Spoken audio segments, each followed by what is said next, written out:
Né? Acho que Deus, quando cria, ele cria para a liberdade. Isso, a lei de liberdade, neste sentido, para mim, eu acho que está muito atrelado ao objetivo divino. Então, quando eu vou criar, eu Deus, né, vou criar para a liberdade.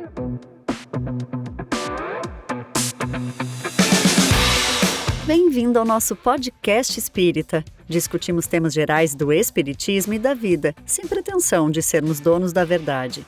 Trazemos embasamento doutrinário, mas também nossas percepções pessoais. Estude e busque direto nas fontes e sinta-se à vontade para discordar.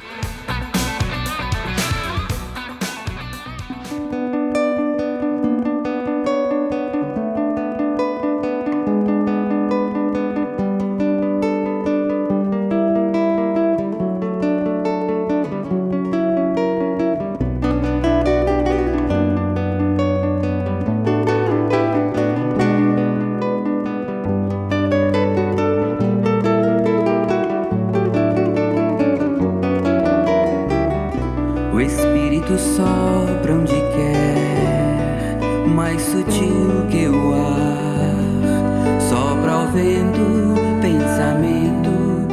Fala, encarnados, sejam muito bem-vindos a mais um episódio aqui no Vibe Espírita, seu podcast semanal sobre o espiritismo, hoje pela primeira vez com um convidado especial. Mas primeiro eu vou chamar aqui os hosts que vocês já estão acostumados. Quem está aqui comigo hoje é Lorenza Prete. Oi, pessoal, tudo bom? E Adriano Romão. Fala, galerinha, beleza? E quem vai trazer o tema de hoje é Kiko Loucaço. E galera, beleza? Não tão loucaço, mas louçaço. E tamo aí junto pra essa aventura que vai ser muito legal. 1 por 2, 1 por 10, 1 por 100, dá aos outros palavras de bem. O Evangelho é o compêndio. A música que você está escutando hoje é a música Verbos, do Tim Vanessa, composição de Gladstone Lage e Tim Santos. Fica aí a nossa recomendação de música espírita da semana.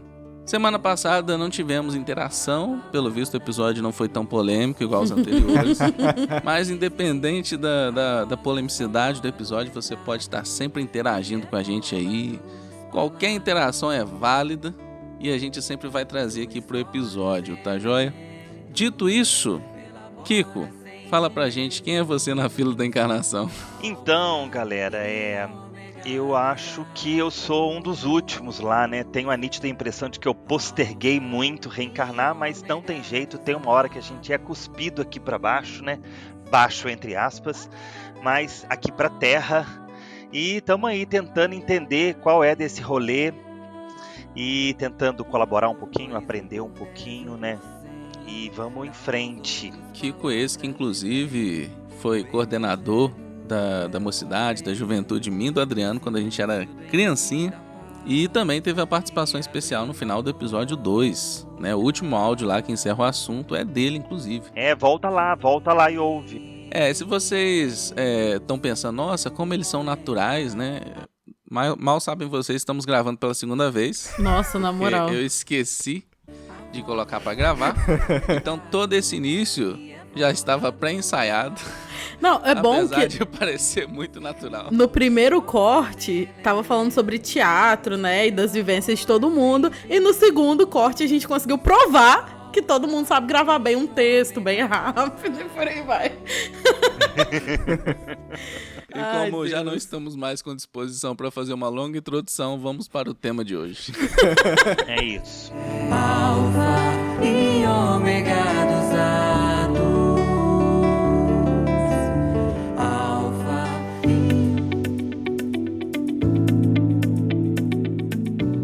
Dito isso, Kiko, por que esse tema, livre-arbítrio, chama a sua atenção? Então, na verdade eu escolhi esse tema porque eu gosto dele. Eu preparei uma palestra, um estudo há pouco tempo sobre ele, né? Esse então é o objetivo primeiro de ter sido escolhido, mas também eu acho que é um tema... Não, mas é primeiro ou primário? Tanto faz, né? E também eu acho que é um tema que carrega alguma polêmica, né? Tem algumas vertentes da ciência que considera que a gente não tem livre-arbítrio. É um tema que as pessoas confundem um pouco, talvez por um desejo de que a gente não tenha que ter essa responsabilidade, né? Que seria legal se tivesse um destino com tudo traçado e nada fosse por nossa conta. Então eu acho que é um tema que é legal de discutir, que é bacana e que a doutrina traz uma luz, né? Ela constrói um entendimento claro e seguro e tranquilo para a doutrina, para o tema, né? O livre-arbítrio não é uma invenção da doutrina, né? A gente precisa fazer jus a isso. Essa ideia, esse conceito, né, de liberdade de escolha, ele surge lá em Sócrates, Platão, e depois é melhor desenvolvido por Santo Agostinho, né? E ali no livro dele, A Livre Escolha, eu acho, em 345 depois de Cristo, nos escritos dele lá. A doutrina espírita, como é uma doutrina filosófica, a gente até conversou sobre isso, né, nos programas anteriores de vocês aí, ela se apropria um pouco dessas ideias, porque elas fazem sentido dentro do contexto das leis naturais, né, às quais o espírito está inserido e é subordinado, né? Então, livre-arbítrio é um atributo espiritual, né, um atributo do espírito, fundamentado numa lei natural, que é na lei de liberdade. Só que não é uma ideia originalmente espírita, né? O que Kardec conseguiu a partir dos seus questionamentos lá para o Espírito da Verdade e todos os espíritos que ajudaram na codificação, foi construir um entendimento mais moderno para aquela época também, né? A gente tem que colocar isso. Acho que a doutrina ela é naturalmente progressista, então a gente pode construir novos entendimentos, mas para aquela época foi um entendimento lúcido, claro, seguro, né? E principalmente, assim, que eu acho que é uma coisa que eu gosto pra caramba nesse tema, assim, ele puxa muito, né? Os espíritos puxam muito para nós, assim, né? Quebra com esse paradigma dessa expectativa que a gente cria de que o que é nosso está guardado, né? Deus está preparando uma coisa muito legal para nós, né? E talvez não seja bem por aí. Se a gente não plantar, não arar a terra, não cultivar, não escolher bem as sementes, não preparar direito o terreno, nós não iremos colher coisas boas, ou talvez nem colheremos nada, né? Ficaremos ali parados. Então, por isso que eu acho que é um legal esse tema, né?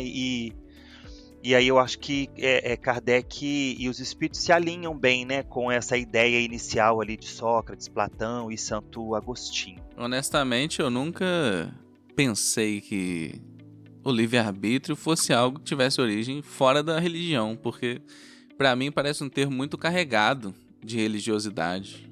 Mas eu acho que também sabe, Vitor? Eu concordo com você que é um termo muito carregado, né? A religião, ela meio que se apossou, né, também desse tema, mas a origem, pelo menos pelas minhas pesquisas aqui, se deu na filosofia ali, né, com Sócrates, Platão, eles é que começam a discutir de que o homem ele é dotado da liberdade de escolha entre o bem e o mal, entre o certo e o errado, né?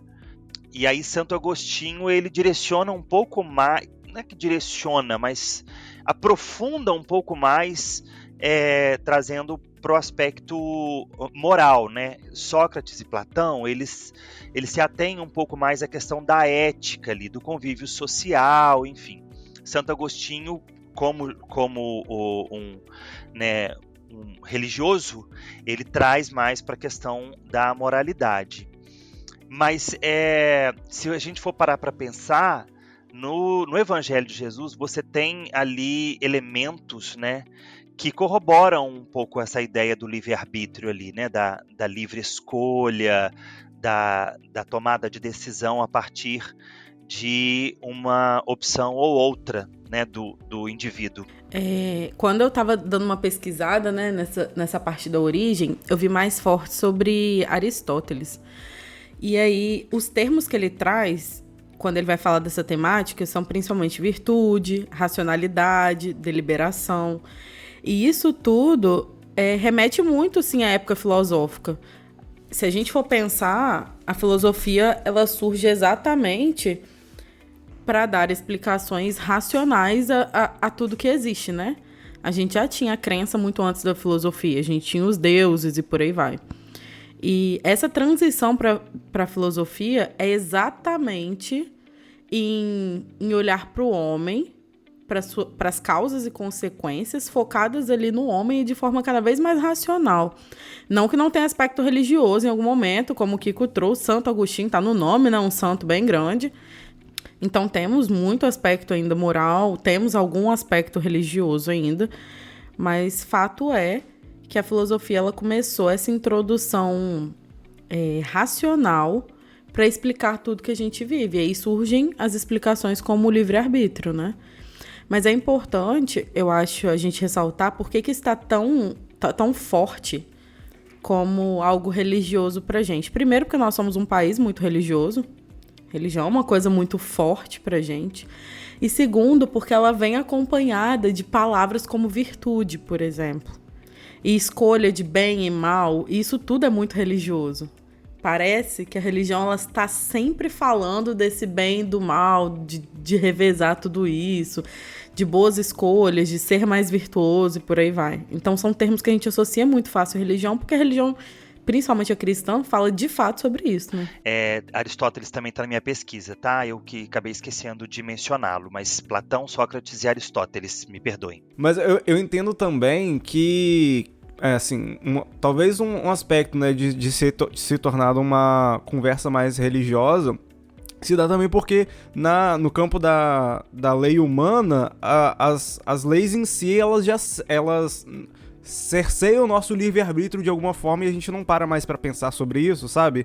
Porque na Constituição, nas leis, a gente já tem o que a gente pode fazer, o que a gente não pode fazer, porque senão a gente vai ser preso e julgado, condenado. E aí acaba que as nossas escolhas, elas acabam sendo relativamente morais, assim, né, no que diz respeito à humanidade como um todo, assim, a gente para poder pensar e para poder agir de acordo com a nossa moralidade, e a moral, na grande maioria das vezes, ela tá diretamente ligada ao como você enxerga o mundo, e isso normalmente também está voltado à religião, né, ao mundo para além do que a gente vive hoje, enfim, e coisas parecidas com isso. Então eu enxergo também a gente não vendo tanto esse lado filosófico mais, porque talvez essas ideias filosóficas tenham delimitado já as leis que hoje ninguém para mais para pensar sobre em relação ao livre-arbítrio, né?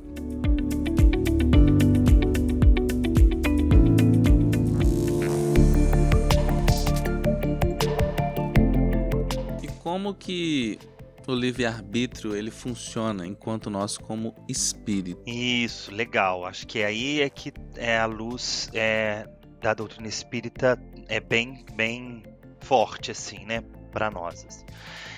O que os espíritos nos orientam, né? Que na nossa infância espiritual, né, vamos colocar assim, vou dizer isso aqui com as minhas palavras, né? Na nossa infância espiritual, nós temos isso como atributo, mas isso está latente, assim, né? E conforme a gente vai crescendo, se desenvolvendo, isso vai se ampliando em nós, né?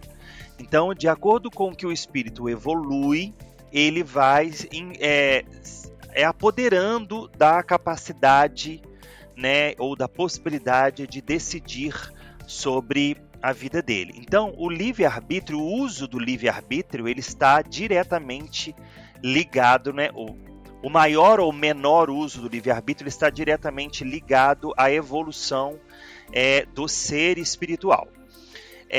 E aí, quando que o espírito ele tem uma possibilidade maior de uso do livre-arbítrio, né? Em estado de erraticidade. Quando ele está no mundo espiritual, ele tem uma capacidade, né, de vislumbrar os seus valores ali, as suas inclinações, suas tendências. E aí, ele, de acordo com a sua evolução, ele estabelece um plano evolutivo que vai passar, pelo menos os espíritos mais ou menos da nossa faixa, assim, né, evolutiva, vai passar por reencarnações, né, e aí ali ele está mais empoderado, né, dessa condição que ele tem, né, que ele possui, de decidir sobre, de escolher qual o melhor caminho, qual a melhor estratégia, que recursos eu gostaria que estivessem disponíveis para minha evolução, para que eu corrija determinadas más inclinações que eu tenho. Então, lá na erraticidade, no mundo espiritual, quando o espírito está programando a reencarnação dele, ele consegue usar com mais propriedade o livre-arbítrio. Ele aqui encarnado, né? E aí, conforme nos orienta Kardec, a gente até classifica como alma, né? Esse poder ele está um pouco mais tolhido, embora no que diz respeito à consciência dele, ele ainda é absolutamente livre, né? Ele pode pensar como ele quiser e ele pode direcionar a consciência dele para conforme ele quiser. E aí, na medida em que ele é responsável, ético, que consegue aplicar estas virtudes, né? A gente estava até conversando um pouco sobre isso, né, no início, que são valores importantes, né, assim, para a vida em sociedade, que a própria filosofia já discute e a religião endossa muito, né? À medida que ele usa isso com sabedoria para o bem próprio e bem da comunidade, ele vai tendo isso ampliado ali, né? Esse potencial ampliado, né? Então eu gosto de fazer essa analogia com a criança, né? Quando a criança está aprendendo a andar ali, né? Os pais meio que colocam um tapete, né? Meio que cerca ali onde ela pode ir, né? Então ficam por perto para não deixar que o tombo seja muito forte, né? Que ela suba, por exemplo, numa cadeira e vá para uma janela, enfim.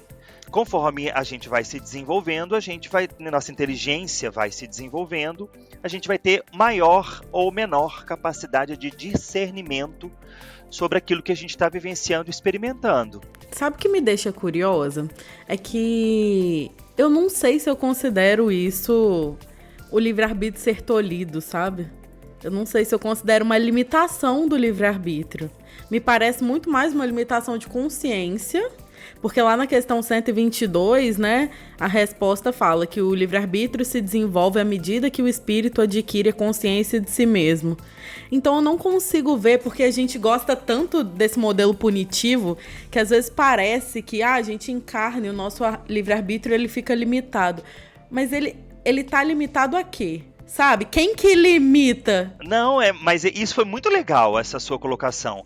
Essa limitação está limitado à consciência do espírito mesmo. É justamente isso que você falou, né? É porque você captou melhor aí a proposta, né? E é claro, mérito também dos seus estudos aí, né?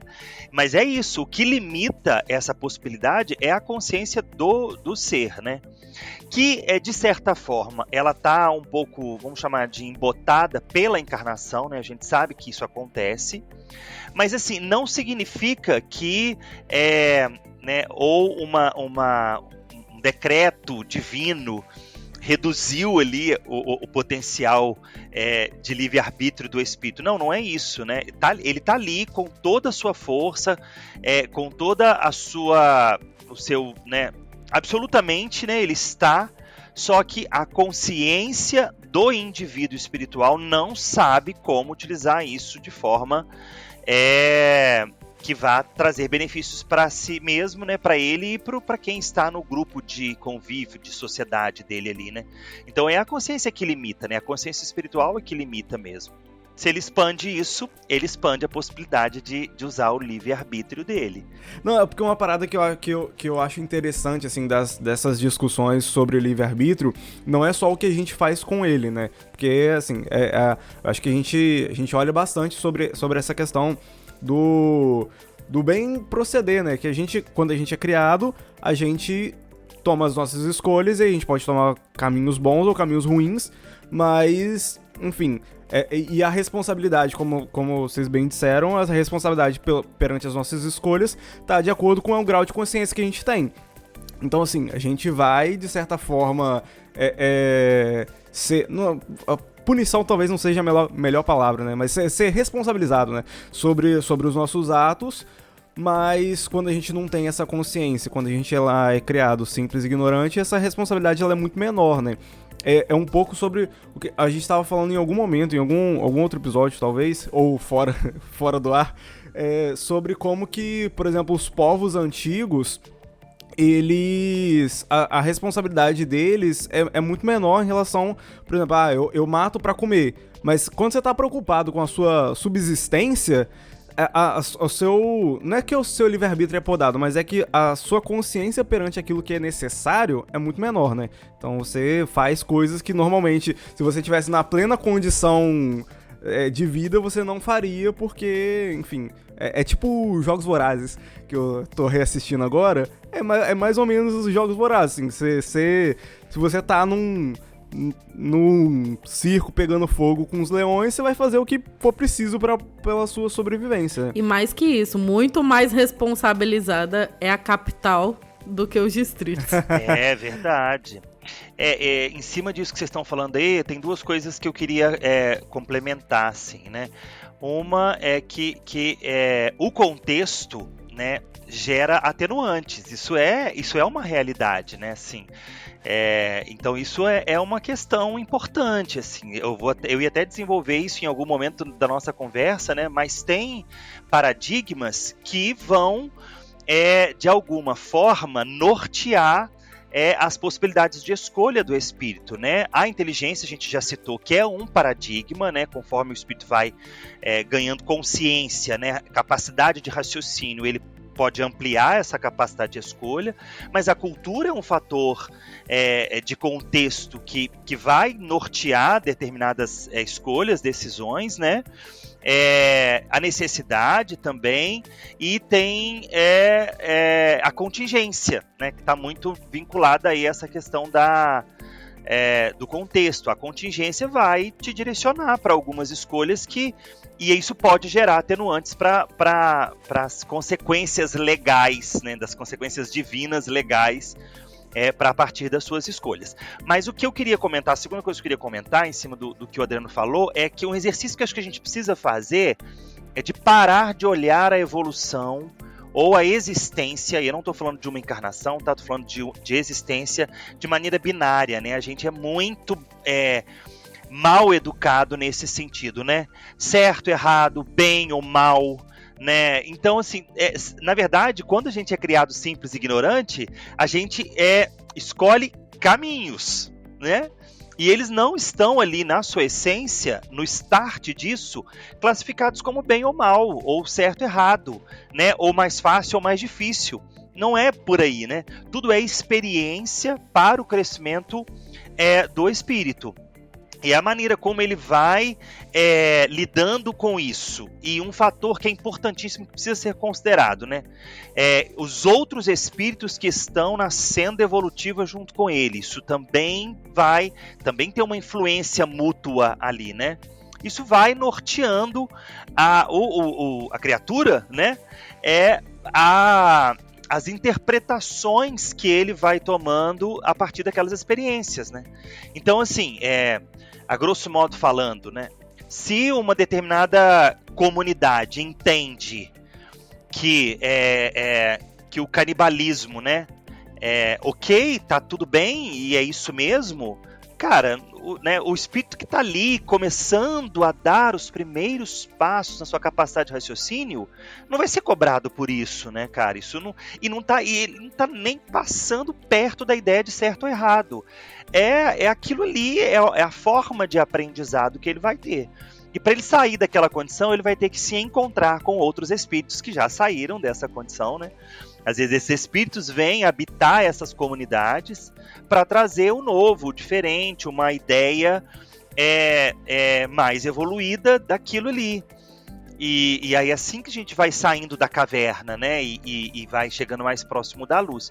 Mas acho que é um exercício que a gente precisa fazer, parar de olhar a existência, né, a evolução de maneira binária, assim, né, tá certo, tá errado, não é, né, assim, eu ser capaz, cada vez mais capaz de fazer as escolhas e assumir as responsabilidades por isso, sabendo que se eu fizer uma escolha tida como errada agora, não é o fim do mundo, não é definitivo, né? Lá na frente vai ter uma outra oportunidade, a gente rever aquela escolha e refazer aquele caminho e vamos evoluir de qualquer maneira, não tem essa, assim, né? Então acho que é um negócio legal, assim, que eu queria comentar.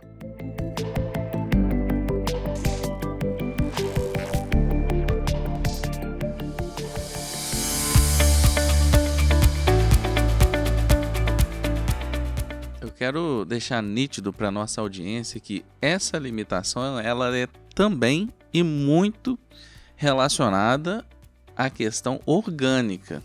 Porque quando o Kiko fala aí da questão do canibalismo, por exemplo, nessa etapa evolutiva do corpo mesmo, a gente está muito mais sobrepujado pelo instinto do que pela capacidade de raciocinar.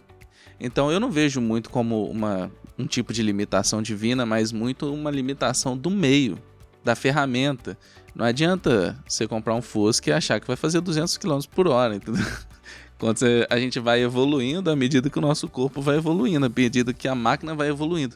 Porque, quero deixar isso claro, porque às vezes a gente está passando a impressão de que essa limitação é muito mais no campo das ideias, né? À medida que a gente vai evoluindo intelectualmente, a gente vai ganhando mais liberdade. Mas isso também tem que estar relacionado à questão orgânica. Porque se a gente não tiver um corpo bem desenvolvido, que possibilite o espírito manifestar todas as suas faculdades, a gente não vai gozar plenamente do livre-arbítrio, né? Da liberdade. É que geralmente anda ali na parceiragem, né?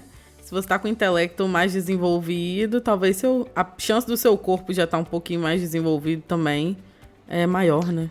Eu acho também, sabe, isso que o Vitor falou é uma realidade mesmo, e eu acho também, assim, que é mais fácil da gente entender quando a gente tenta imaginar, né, uma encarnação, né? Então, quando você é um espírito ainda bastante na fase ali, saindo muito da animalidade ainda, né? Então, lá numa comunidade tribal, né, que faz uso do canibalismo e tal, é isso que ele falou, assim, né? Aquela própria estrutura fisiológica, orgânica, exige também que as escolhas estejam de acordo com aquela estrutura, né? Agora, por exemplo, se você pega um espírito que está um pouco mais evoluído e ele por um direcionamento, né, da espiritualidade ou por escolha própria, né, vem reencarnar naquela tribo para contribuir com a evolução, né, com a mudança de pensamento, a mudança de cultura educacional daquela comunidade, né? Aí, assim, ele também vai penar também em função da estrutura fisiológica, biológica, né? Mas o que vai ser mais importante para ele é esse alerta intelectual que é superior aos outros, né? E que vai propor ali o tempo todo uma quebra de paradigma daquela comunidade. Então, eu acho que é legal a gente entender livre-arbítrio também dentro de cada um desses contextos, assim, né? Que vai mudando um pouco o entendimento, né? Mas fato ele existe, né, assim, para nós, enquanto espíritas, pelo menos, ele existe, está posto pela lei de liberdade e é desenvolvido a partir do desenvolvimento, da evolução do espírito, da capacidade de tomada de consciência dele, né? Eu acho importante essa questão de consciência. Como que eu posso explicar? É porque, para mim, ela é muito mais sobre conhecer as possibilidades. As possibilidades de si e as possibilidades do mundo mesmo. Então, assim, pensando, por exemplo, numa época, um pouco mais selvagem. Você não tinha possibilidade de saber. Você não tinha possibilidade de saber se esse cervo aí que apareceu na sua frente vai aparecer amanhã de novo. Você não tem possibilidade de escolher não matar aquele animal. e se alimentar. Até porque você não sabe quanto tempo o seu corpo sobrevive sem carne.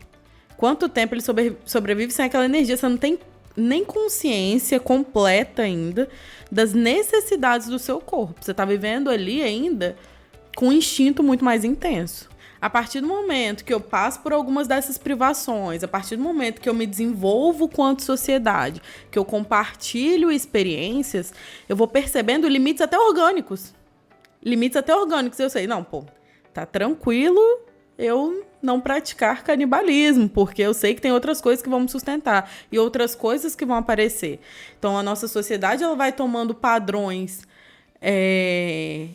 menos andarilhas, a gente vai ficando mais sedentário, a gente vai construindo comunidades, vai aprendendo a agricultura, pecuarismo, e isso vai fazendo se civilizando, né? Exato, assim, eu não sei se existem outras civilizações aí, universo, que não funcionam assim, né? Mas, de forma geral, a gente aprende a conhecer melhor os limites de nós mesmos, isso só na questão orgânica. E aí, se a gente vai falar de questões morais e de consciência, isso se desenvolve também em paralelo, assim. Eu acho que deve ser chocante para qualquer pessoa, em qualquer momento, mesmo que fosse num momento de necessidade, descobrir um conhecido daquele que foi canibalizado, né? Daquele que foi ferido. Eu acho que isso traz um impacto importante nas nossas consciências. Porque deixa de ser um comportamento animalesco e começa a ser um comportamento mais pessoal. Apesar da gente ainda não ter a afetividade tão bem desenvolvida. Então, a maioria de nós ainda no planeta consome carne, mas a maioria de nós não mataria um animal para consumir carne. A gente consome porque tá pronto no açougue. Então, temos comportamentos já que nos mostram, já temos instintos que já não são tão compatíveis com essas agressividades, assim. De novo, não estou dizendo em situações extremas de sobrevivência, que aí a gente sabe que o buraco é mais embaixo. Mas aqui, no dia a dia, nos nossos privilégios, todos os açougues do mundo fossem fechados, com certeza o consumo de carne reduziria. E isso não tem a ver com a produção de animais, mas tem a ver com o fato de que realmente a gente não mataria animais, assim, para alimentação, porque a gente não precisa. Consumo carne, mas a gente não precisa. Compreendo que a gente não precisa. E aí, eu gosto muito dessa questão que o Kiko até comentou assim por alto, mas que é 637 lá do Livro dos Espíritos, que pergunta, né? Será culpado o selvagem que cedendo ao seu instinto, instinto não é um momento de consciência necessariamente, né? Se nutre de carne humana? Eu disse que o mal depende da vontade. Pois bem, tanto mais culpado é o homem, quanto melhor sabe o que faz. Essa resposta é muito esperta da espiritualidade, porque eles não falam, não, tá tudo bem, se você não souber o que você tá fazendo, tá tranquilo. Não. Em momento nenhum, abre espaço para eles falarem, que eles falam, não, ó, tá tranquilo, canibalismo, nesse... Não, não é isso que tá escrito. O que tá escrito você só é responsável pelo que você conhece. A sua responsabilidade, ela é proporcional à sua consciência. E é aí que para mim é a chave do negócio. Quando a gente diz que o livre-arbítrio ele se desenvolve, de novo lá na questão 112, eu achei, gente, esse termo magnífico, assim, quando eu li a primeira vez. Também gosto. Porque dizer que o livre-arbítrio se desenvolve... Livre-arbítrio é uma coisa que parece pra gente que é tão pronta. Você tem livre-arbítrio, Deus te deu e é isso. Livre-arbítrio se desenvolve. Isso é uma coisa muito importante, de acordo com a consciência. E aí eu comecei a pensar realmente nesses repertórios, nas possibilidades Exatamente. de escolha que a gente enxerga. É isso aí. Eu entendo o livre-arbítrio como uma capacidade, como uma competência, que vai se desenvolver a partir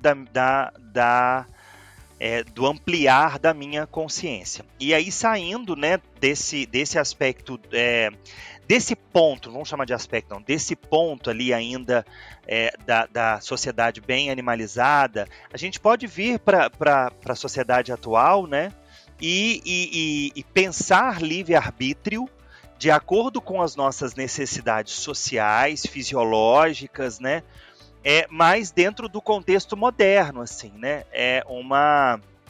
uma pessoa, por exemplo, que rouba para alimentar um filho, por exemplo, né?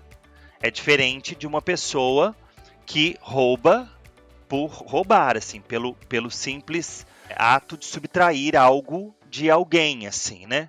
Então, isso também vai passar por livre-arbítrio, vai passar por tomada de consciência.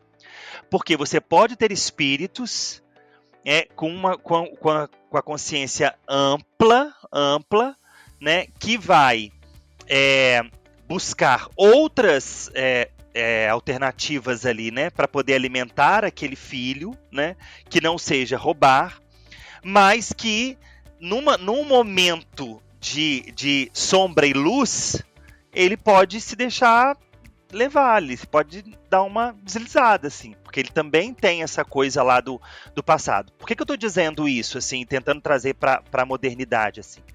Porque a gente, às vezes, imagina esse processo de desenvolvimento, como a Loreza colocou, como uma etapa, outra etapa. Dormi, acordei com outro nível de consciência. E não é por aí, né, cara? A gente meio que vai e volta, e meio que há momentos que você se sente confortável dentro daquela condição, e aí há momentos que você fala, poxa, será que é isso mesmo? Deixa eu repensar aqui, deixa eu experimentar uma outra alternativa. E aí eu dou alguns passos naquele sentido e volto, porque ainda não estou totalmente confortável, aquilo não clareou para mim. E isso é o exercício elástico para mim, né, de desenvolvimento da consciência. Vou dar um outro exemplo aqui para tentar aclarar. Por exemplo, um juiz.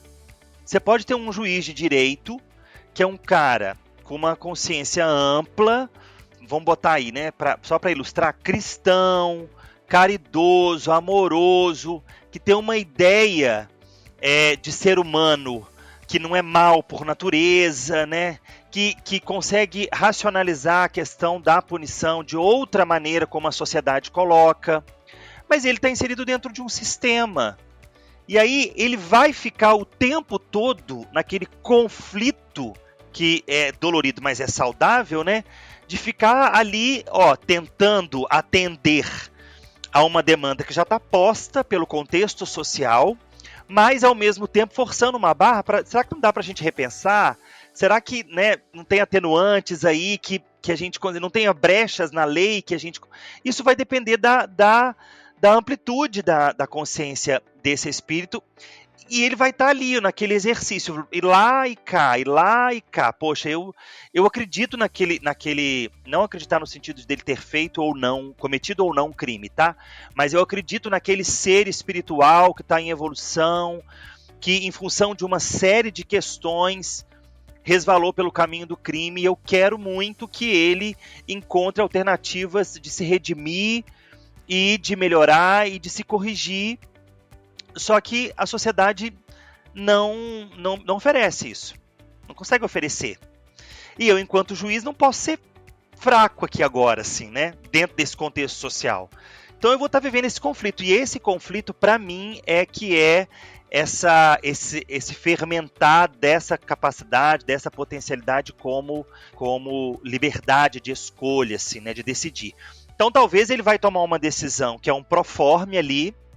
É o que cabe dentro da lei nesse momento, dentro da sociedade, mas intimamente ele pode pensar assim, poxa, tinha que ter uma outra alternativa, tinha que ter um outro caminho, tinha que, sabe, a gente precisa repensar as leis, a sociedade, né, e eu acho que é isso, assim, quando a gente...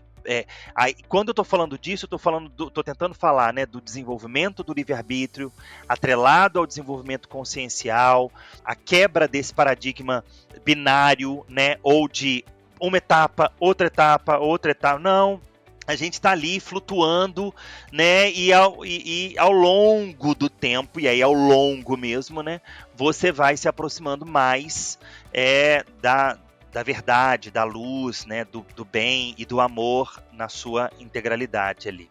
E a gente sabe que o livre-arbítrio, ele é uma propriedade lá do espírito com letra maiúscula, né, Kiko? Que o espírito com letra minúscula que Kardec usa nas obras, ele geralmente está se referindo ali ao princípio inteligente.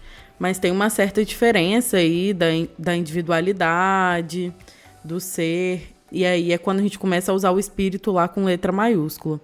E esse livre-arbítrio, ele tá ligado e fundamentado na lei de liberdade, né? E aí, o que você tem para dizer pra gente sobre isso? Isso, então. Eu confesso para vocês que é uma lei, né, dentro das leis morais, divinas ou morais ali, que mais me instiga, assim, sabe?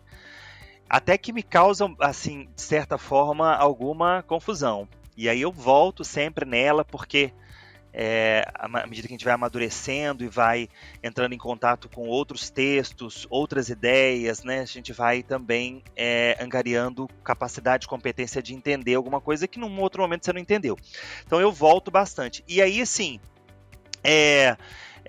você vai juntando as peças desse quebra-cabeça.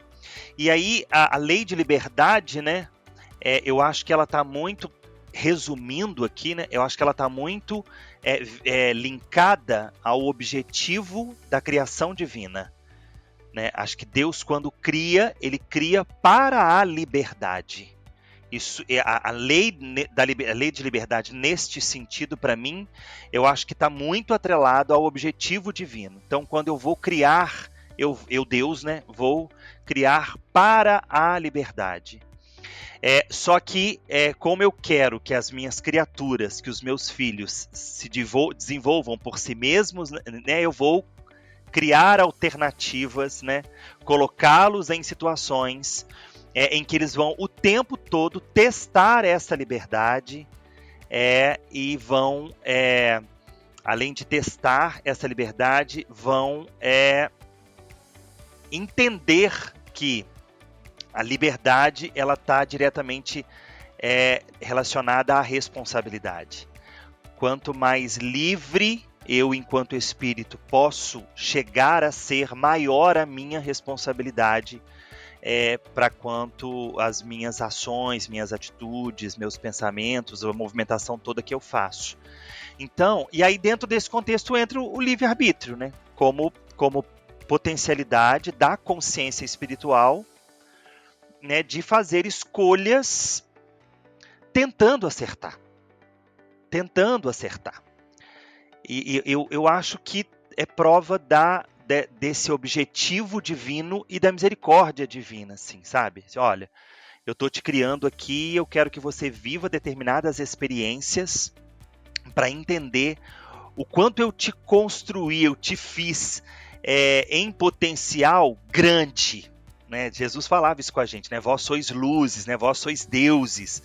Então, olha, potencialmente eu te fiz muito grande, cara. Muito. Você é incrível. Mas para você chegar a esse ponto, você precisa viver algumas experiências que vão testar a sua capacidade de ser livre e responsável, né? A sua capacidade de discernir. Né? Eu queria muito usar essa palavra na nossa conversa aqui, que eu acho que é uma palavra muito importante. Que o processo evolutivo, para mim, ele passa muito por esta palavra, discernimento, entender o que é, quais são as lições que estão postas naquela experiência que eu estou vivendo ali, com aquela pessoa, naquele ambiente profissional, naquela comunidade, naquele regime político, enfim, sabe? Então, isso tudo para fazer ampliar a minha consciência e me dar cada vez mais liberdade, associado à responsabilidade. Né? E lá nesse capítulo, né, salvo engano, acho que nesse capítulo mesmo, né, Kardec discute lá, no bom sentido, com os espíritos lá, por que Deus não fez todo mundo pronto, né? Porque não é esse o propósito, não é esse o objetivo de Deus, né? Ele quer criar, ele criou criaturas, pessoas, espíritos perfectíveis. Ele quer que isso aconteça. Esse processo para ele é importante, né? Mas eu acho que todo o rolê, Kiko, em cima disso por que, assim? Por que criar criaturas perfectíveis não perfeitas, sabe? Não faria o menor sentido, né? Pra que isso, né? Não teria, né?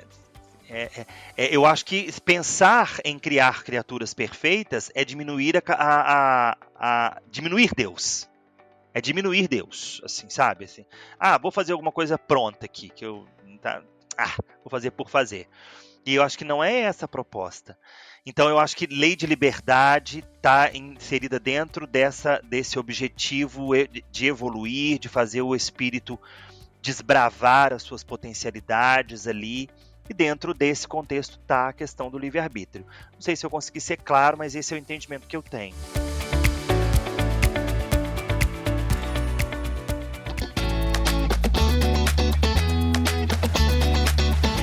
Pessoal, calma que o tema ainda não acabou, mas o episódio ficou um pouco longo demais, então a gente decidiu dividi-lo em 2 partes.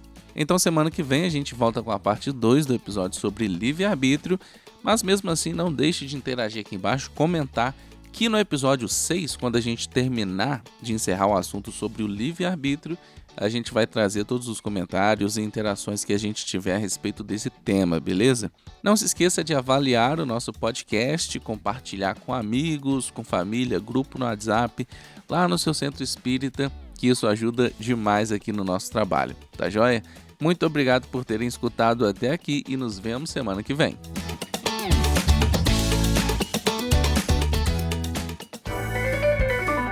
Episódio editado por Retenção Multimídia.